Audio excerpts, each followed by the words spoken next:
शिक्षा, एजुकेशन, तालीम को हमेशा से ही कामयाबी का हथियार माना गया है। कहा जाता है कि जिस कौम के पास तालीम होती है, शिक्षा होती है, वो कौम दुनिया के किसी भी कोने में चला जाए, किसी भी फील्ड में जाए, हर जगह कामयाब और बामुराद होती है। लेकिन जिस कौम के पास तालीम नहीं होती, वो कौम हर जगह नाकाम और नामुराद साबित होती है। आज हम जिस समाज में रहते हैं, समाज में फैली हुई बुराइयों पर अगर आप नज़र डालेंगे, समाज की बुराइयों का मुख्य कारण जानने की कोशिश करेंगे, तो आपको जानकर हैरानी होगी कि इसकी असल वजह समाज में अशिक्षा यानी शिक्षा का अभाव और तालीम का ना होना है। जब इंसान के पास तालीम नहीं होती, एजुकेशन नहीं होता, तो इंसान के अंदर से सोचने और समझने की सलाहियत ख़त्म हो जाती है। वो सही और गलत में फ़र्क नहीं कर पाता है और यही वजह है कि फिर इंसान ऐसी ऐसी हरकतें करता है, ऐसा ऐसा घटना, ऐसा ऐसा जघन्य अपराध को अंजाम देता है कि फिर देश के लिए, माता पिता के लिए और समाज के लिए ख़तरनाक और घातक साबित होता है। आदाब, सलाम, नमस्कार, सत श्री अकाल। मैं हूँ सरफराज नदवी और आज की जो सच्ची घटना मैं सुनाने जा रहा हूँ, इस घटना में भी कुछ ऐसा ही होता है। दरअसल शिक्षा के अभाव में जी रहा एक लड़का, आवारा, अनपढ़ और जाहिल लड़का, अपने ही पड़ोस में रहने वाली एक लड़की को आग के हवाले करके मौत के घाट उतार ले। मामला झारखंड के ज़िला दुमका का है। दुमका में ही एक गांव पड़ता है, जुआरीडीह गांव। उस गांव में एक लड़की होती है जिसका नाम अंकिता होता है। दरअसल मैं बात कर रहा हूं 23 अगस्त 2022 की सुबह सवेरे लगभग 4:30 या 5 बजे के आसपास। अचानक से उस गांव में चीखने चिल्लाने की आवाज़ आती है, शोर शराबा होता है। जैसे ही चीख की आवाज़ लोगों को सुनाई देती है, लोग दौड़ करके जाते हैं और देखते हैं कि ये तो अंकिता का घर है। वही अंकिता जो कि 12th क्लास में पढ़ाई करती है, ट्यूशन पढ़ा करके अपना खर्चा चलाया करती है।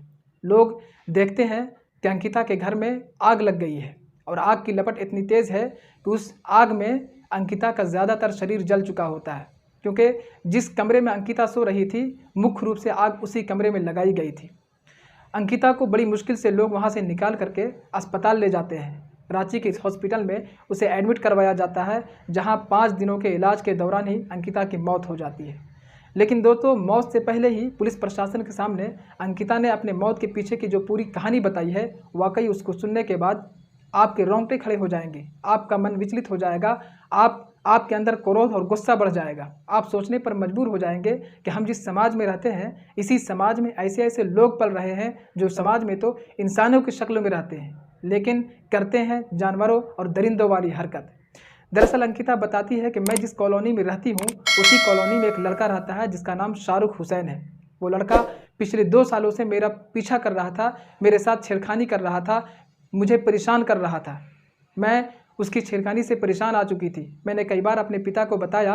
पिता शाहरुख के पास जाते, उसके सामने हाथ जोड़ते, पैर पकड़ते और कहते कि मेरी बेटी को परेशान करना छोड़ दो, मेरी बेटी का पीछा करना छोड़ दो, उसके साथ छेड़खानी करना छोड़ दो।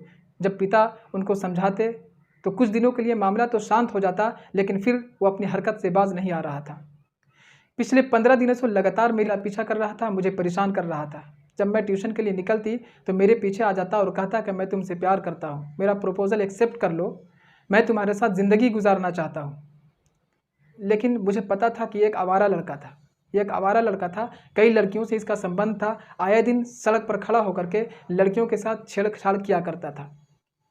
अचानक से कहीं से मेरा फ़ोन नंबर उसको हाथ लग जाता है और 22 अगस्त के रात को मेरे पास फ़ोन करके कहता है कि देखो, मेरा प्रपोज़ल एक्सेप्ट कर लो, मेरी बात मान लो, अगर मेरी बात नहीं मानोगी तो तुम्हारे साथ बहुत बुरा हो जाएगा, मैं बहुत बुरा कर दूंगा।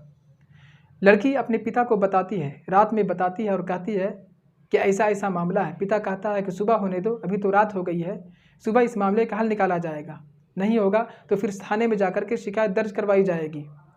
बेटी और पिता दोनों सो जाते हैं, इस आस में, इस उम्मीद में कि सुबह होगी, इस मामले का हल निकलेगा। लेकिन रात पूरी तरीके से अभी गुजरी भी नहीं थी कि अचानक लगभग 4:30 या 5 बजे के आसपास शाहरुख अपने एक सहयोगी दोस्त के साथ, जिसका नाम छोटू खान होता है, वो आता है और हाथ में पेट्रोल लेकर के आता है। पेट्रोल मुहैया करवाने वाला उसका दोस्त छोटू खान होता है।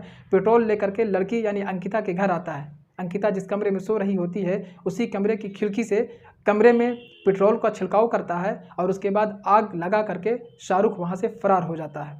जब आग की लपटें तेज़ हो जाती है, आग अपनी लपट में पूरे कमरे और पूरे घर को ले लेती है, उसके बाद अंकिता की नींद खुलती है। अंकिता की जब नींद खुलती है तो आग उसके शरीर में लग चुकी थी, आग उसके शरीर में पकड़ चुकी थी।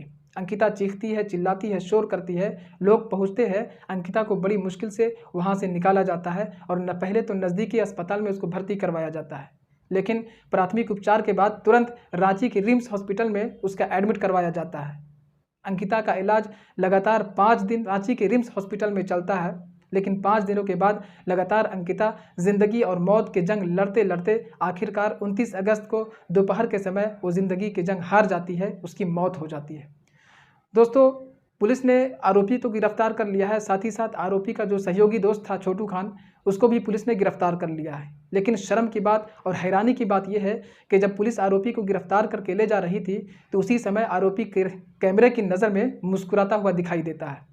ज़रा सोचने वाली बात है, शर्म की बात है कि इतना बड़ा घटना करने के बाद, इतना जघन्य अपराध को अंजाम देने के बाद भी उस आरोपी के चेहरे पर, शाहरुख के चेहरे पर ज़रा भी झिझक, ज़रा भी चिंता और शर्म जैसी कोई बात नहीं दिखाई दे रही थी। दोस्तों, इसीलिए मैं कहता हूं कि अपने बच्चों को तालीम ज़रूर दीजिए, शिक्षा ज़रूर दीजिए, अपने बच्चों को हायर एजुकेशन की तरफ ज़रूर मोटिवेट कीजिए, ताकि जब ये आपके बच्चे पढ़ लिख कर अच्छे बनेंगे तो फिर समाज का अच्छा करेंगे, इस देश के लिए कुछ अच्छा करेंगे। क्योंकि ये बच्चे देश के फ्यूचर होते हैं, समाज के फ्यूचर होते हैं, माँ बाप के फ्यूचर होते हैं। जब ये बच्चे पढ़ेंगे तो माँ बाप का नाम रोशन करेंगे, समाज को अच्छा बनाने और देश को अच्छा बनाने में अपना सहयोग, अपना योगदान देंगे। आज की सच्ची घटनाक्रम को सुनाने का उद्देश्य किसी को परेशान करना, किसी का दिल दुखाना नहीं, बल्कि आपको सचेत करना, आपको अलर्ट करना, आपको जागरूक करना है। आज की इस वीडियो में बस इतना ही। फिर मिलता हूँ नेक्स्ट वीडियो में एक नई घटना, एक नई खबर के साथ। तब तक के लिए आप खुश रहें, आबाद रहें, सतर्क रहें, सुरक्षित रहें। जय हिंद।